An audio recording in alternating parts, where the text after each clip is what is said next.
Wozani, wozani, wozani, wozani, wozani, wozani. Bam badam, bam badam, bam badam, badam, badam, badam, bam badam, bam badam.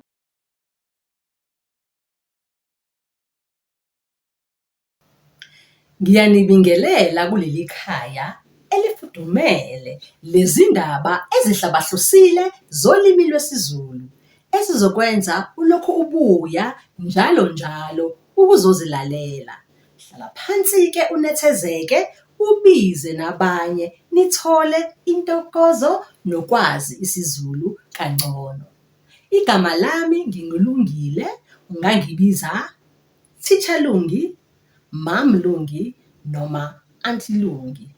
Lezi zindaba zicashunwe ngokusemthethweni ezincwadini zabakwa-Shooter and Shooter Publishers, abashicileli abaphambili bezincwadi iminyaka engaphezu kwe-100. Indatshana yethu yanamhlanje ngisayicaphuna khona la kule ncwadi ethi Qhu Phihli Phahla, kodwa-ke le sekuyindatshana yokugcina kule ncwadi le yebanga lesi-6.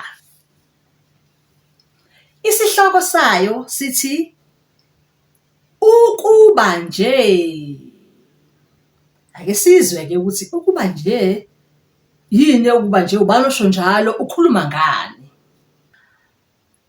Pa pa pa, pa pa, pip pip. UStetelegu noMafutha babengeve becikekile. Kwakufanele bamemezane ukuze bezwane njengoba kwakulokhu kukhala amahutha yonke indawo. Pip pip. Kwase kungaphezu kwamandla abo lokhu. Babeqalaza ngokucasuka, sebelindele ukumkhombisa isibhakela lo obabangela umsindo ongaka. Nakho-ke sekwenzeka isimanga. Iloli elikhulu eliphuzi ligcwele izitini linyinyitheka. Laliza ngqo kubona. Umshayeli uJoja Dlulamithi wayeva izandla ethukile ememeza, "Sukani endleleni, sukani! Angikwazi ukuma ngokushesha ngoba iloli lami ligcwele kakhulu umthwalo wezitini. Lizonishayisa." UStetelegu akabanga nasikhathi sokuqalaza kwesokudla, kwesokunxele nokwesokudla futhi. Wagxuma kakhulu, waya eceleni ngokushesha. Wayeselokhu enkonkoshele isambulela sakhe eceleni, kodwa ngomzuzwana nje wayesendiza emoyeni njengebhaluni.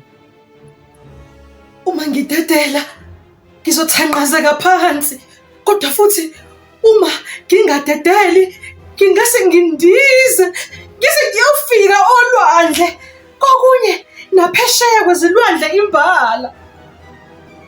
Imifula yalapho ibandisa okweqhwa, kayifudumele njengeyaseLimpopo." Ecabanga, eseqhaqhazela ukuvala. Phahla! Wawela phezu kwebhonethi yemoto kaZiggy Dube. Izicathulo zakhe zandiza zaya ngapha, isikhwama sandiza saya le. uZiggy wayengasaboni inhlobo phambili. UStetelegu wayeyingangamela egcwele lonke iwindi langaphambili. Into ayeyibona nje uZiggy ngamehlo kaStetelegu amakhulu, athukile, emgqolozele, elunguze phakathi kwewindi eliphahlazekile. Imoto yakhe yaya ngapha nangapha yagcwala umgwaqo. Kwabaleka abahamba ngezinyawo hlangothi zonke. Qimu! Qhu! Dinsi! Yase itshuza imoto. yaze ayobhajwa ngekhala emseleni. UStetelegu waginqika kubhonethi akabe esanyakaza. uZiggy wazabalaza ezama ukuphuma emotweni yakhe eyayisizicucu. Kwakubuhlungu imilenze eqhaqhazela umzimba wonke. Wakheleza eqonde emseleni lapho okwakuqhamuka khona ukukhala nokuquma. Awu! Awu! Umlenze wami! Awu! Umlenze wami! Wephuke phoqo! Umlenze wakho! Kubabaza uZiggy ngolaka. Uthini imoto yami ephahlazekile? Uqhamuke usundiza kungazelele muntu. Wazothi dinsi phezu kwemoto yami. Kodwa bekungalona iphutha lami, kubalisa uStetelegu. Yiphutha likaJoji Ndlulamithi. Uvele waqonda ngqo kumafutha, nami futhi akamanga ngesikhathi futhi akazamanga nokusivika. Imoto yakhe ibihamba onqenqemeni lomgwaqo yini? Kubuza uZiggy emangele. Akunjalo, kodwa kungingiza uStetelegu. Uzama ungitshela ukuthi benihamba phakathi emgwaqeni nina zimvubu ezengasile? Kangingabazi ukuthi benilipele ukuqevuza izindaba. Kodwa kungingiza uStetelegu. Hayi indaba kakodwa. Hayi indaba yezaba ezingasile, kuthetha uZiggy kuze kuvela onke amazinyo akhe. Yiphutha lakho elibangele ukuphuka komlenze wakho, futhi yiphutha lakho eselenze imoto yami yaba izicucu kanje. Uyazi ukuthi empeleni kuzomela ungikhokhele ngithole imoto entsha? Awu, Nkosi yami, kuhayiza uStetelegu. Kawufani nobhodloza, awunamusa. Ukuba nje bengisilalelile isiyalo sakhe esihle.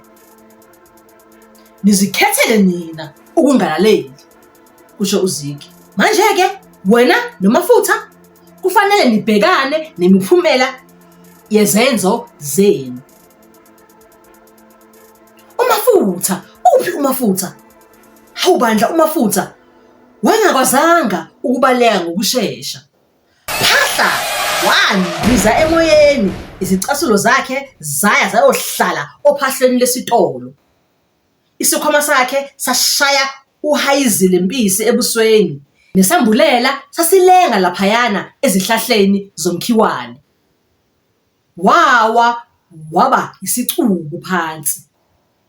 uGeorgia Ndlulamithi wehla egijima elolini lakhe. Umthwalo wonke wezitini wawuchitheke wagcwala umgaqo wonke. Lezi zitini zizodala enye ingozi, ecabanga ekhathazekile. Mafutha! Mafutha mvuba engasile! Uyangizwa? uMafutha wayephendula ikhanda lakhe elalinkenketha, wavula neso elilimele. Kawazi yini ukuthi akufanele uhambe emgwaqeni? Ucabangani? Kubuza uGeorgia ngolaka. Kodwa uStetelegu akazange aphendule. uGeorgia wayesathi uyathetha futhi ngenkathi uStetelegu ephakamisa ngobuhlungu obukhulu ikhanda lakhe, ekhuluma kodwa kungezwakali ukuthi uthini. Yilapho-ke uGeorgia abona khona ukuthi kungani uStetelegu ayehluleka ukukhuluma. Onke amazinyo akhe ayekhumukile. uGeorgia waqalaza, wabona ishumi lonke lamazinyo ewele ezitinini. Wayengeke esakwazi ukudla.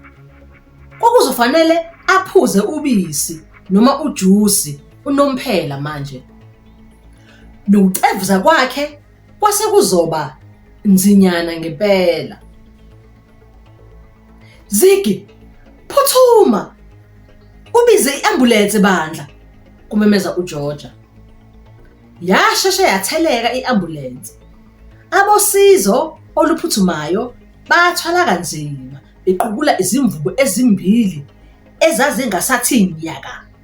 Bazifaka evenini qeda basuka sebendiza. Kubaniza izibani, kukhala namahutha. Emuva kwemizuzwana kwatheleka uBhodloza. Wayeshayela ngokucophelela evika izitini ezazinqubukele emgwaqeni. Uke wababona omafutha noSteteleko? Ebuza kuGeorgia noZiggy. uGeorgia wakhomba i-ambulense eshashaloza ibheke esibhedlela. uBhodloza wadonsa umoya kakhulu. Uphi uQaqo? Kubuza uGeorgia ebambe ikhala lakhe. Bayaqalaza bambona uQaqo omncanyana ephephuka ejuluka ethwele umthwalo. Uma ngingaqoqa onke amazinyo kamafutha singawathatha siyomnikeza, esho ebefuzela. Mhlawumbe udokotela wamazinyo engakwazi ukuwabuyisela futhi. Ngububele nomqondo omuhle lokho okwenzayo Qaqo, kusho uGeorgia. Kodwa akulula kanjalo. Kokunye abantu benza ubuwula bese kufanele bafunde kabuhlungu. Akukhona nje kuphela ukuthi bayiziwula, kwenezela uBhodloza. Kodwa futhi kababacabangeli abanye abantu. Cabanga nje, usumoshakalelwe izitini zakho. uZiggy akasenamoto. Mina angisanamhlwenga. Ey! Woza Qaqo, siphindele esibhedlela. Sivakashele abangani abathathu abengenangqondo. Imbabala engeke iphinde ikwazi ukungqashiya. Imvubu engeke iphinde ihlafune. Nenye engasakwazi ukuhamba. Ukuba nje iphela lapho-ke indatshana yethu emfishane ethi ukuba nje. Nayike imibuzo eyisithupha okuzomela uyiphendule. Oqala uthi, ungaqondanisa izingozi nezilwane? Ubhubesi uBhodloza? uSteteleko mvubu? Umafutha mvubu? Ucija? Khetha-ke laphana kulombala oluhlaza usho ukuthi isiphi isilwane esavelelwa iyiphi ingozi. Umbuzo wesibili, ungachaza ukuthi yenzeke kanjani ingozi? Umbuzo wesithathu, ucabanga ukuthi ubani imbangela yale ngozi? Umbuzo wesine, kungani uBhodloza wacabanga ukuthi izimvubu zaba nobugovu? Owesihlanu, imiphi imithetho yomgwaqo oyifundile kule ndaba? Umbuzo wesithupha wokugcina, qedela. Isala kutshelwa sibona uzosho ukuthi isala kutshelwa sibona ngani. Siyabona-ke ukuthi kungani isihloko sale ndaba sithi ukuba nje lezi zilwanyana ezinye zamlalela uBhodloza mezichazela ngomthetho womgwaqo, ezichazela ngobungozi bokuhamba phakathi emgwaqeni umgwaqo odalelwe ukuhamba izimoto, ukuba nje balalela ukuthi unqenqema lomgwaqo ilona elidalelwe ukuthi abantu abahamba ngezinyawo bahambe kulo, ngabe bazange bangene kule ngozi. Sekukhona manje ongesenamazinyo kazi uzohlafuna ngani. Usho ukuthi nakade besho bethi usho usezophila ngokuphuza ijusi nobisi kuphela. Omunye akasakwazi ukuhamba, ulimele ngithi imilenze yakhe. Omunye kambe kuthiwa omunye wenze njani? Omunye ngeke asakwazi ukungqabashiya. Futhi-ke lo ngqabashiyayo Nkosi yami, ukungqabashiya kwakhe ukona okumenza akwazi ukubaleka angabe sesihlasela iy'lwane ezinye ngoba phela uyathandeka laphana emahlathini. Iy'lwane ezinye ziyathanda ukumzingela zimudle. Umnandi kabi, ngisho nabantu nje bathanda ukuyizingela imbabala. Manje-ke uzonqabasheka kanjani sebaleka, ebalekela izitha zakhe ezifuna ukumenza isidlo sakusihlwa. Nisale kahle-ke bangani, ngiyethemba nijabulele indaba yethu. Siyophinde sihlangane futhi ngokuzayo. Nisale kahle emakhaya.